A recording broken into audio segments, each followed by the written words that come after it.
19 जानेवारी 2026चे बाजारभाव. कलिंगड 12 ते 20 रुपये किलो, सीताफळ 15 ते 60 रुपये किलो, खरबूज 12 ते 28 रुपये किलो, पपई 15 ते 30 रुपये किलो, मोसंबी 25 ते 50 रुपये किलो, लिंबू 12 ते 18 रुपये किलो, संत्रा 45 ते 55 रुपये किलो, अंजीर 50 ते 150 रुपये किलो, ॲपलवर 10 ते 43 रुपये किलो, पेरू 25 ते 80 रुपये किलो, चोको 10 ते 45 रुपये किलो, टमॅटो 6 ते 20 रुपये किलो, कारलं 30 ते 40 रुपये किलो, ढोबळी मिरची 20 ते 40 रुपये किलो, दोडका 20 ते 60 रुपये किलो, हिरवी काकडी 10 ते 25 रुपये किलो, पांढरी काकडी 15 ते 30 रुपये किलो, वांगी 10 ते 40 रुपये किलो, भारताची वांगी 8 ते 30 रुपये किलो, जळगावची वांगी 8 ते 30 रुपये किलो,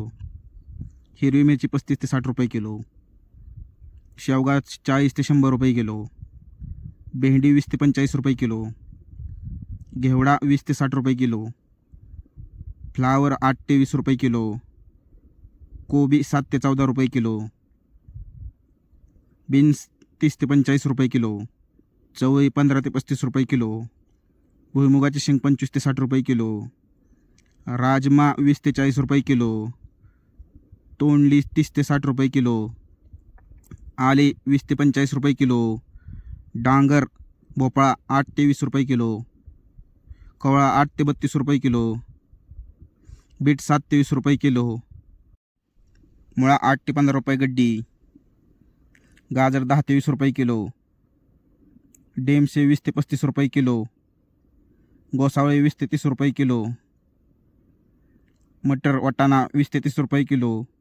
मेथी 2 ते 8 रुपये प्रति गड्डी, कोथिंबीर 4 ते 10 रुपये प्रति जोडी, शेपू 3 ते 5 रुपये प्रति जोडी, पालक 4 ते 8 रुपये प्रति जोडी, कांद्याचे बाजारभाव 10 ते 20 नवीन कांदा, जुना कांदा 13 ते 18 रुपये, बटाटा 5 ते 13 रुपये किलो, गवार 50 ते 100 रुपये किलो, दुधी भोपळा 10 ते 20 रुपये किलो, लसूण 150 ते 50 रुपये किलो, स्वीटकॉर्न 13 ते 20 रुपये किलो, रताळे 15 ते 25 रुपये किलो, कांद्याची पात 4 ते 8 रुपये पेंडी, भगवा झेंडू 20 ते 30 रुपये किलो, पिवळा झेंडू 25 ते 30 रुपये किलो, गुलाब 30 ते 60 रुपये किलो, डाळिंब 120 ते 320 रुपये किलो. अशाच प्रकारचे गुलटेकडी मार्केटचे बाजारभाव जाणून घेण्यासाठी आपल्या चॅनलला सबस्क्राईब करा, लाईक करा आणि जास्तीत जास्त शेतकऱ्यांपर्यंत शेअर करा. आणि आपल्या चॅनलचे 7,000 सबस्क्रायबर पूर्ण झाल्याबद्दल सर्व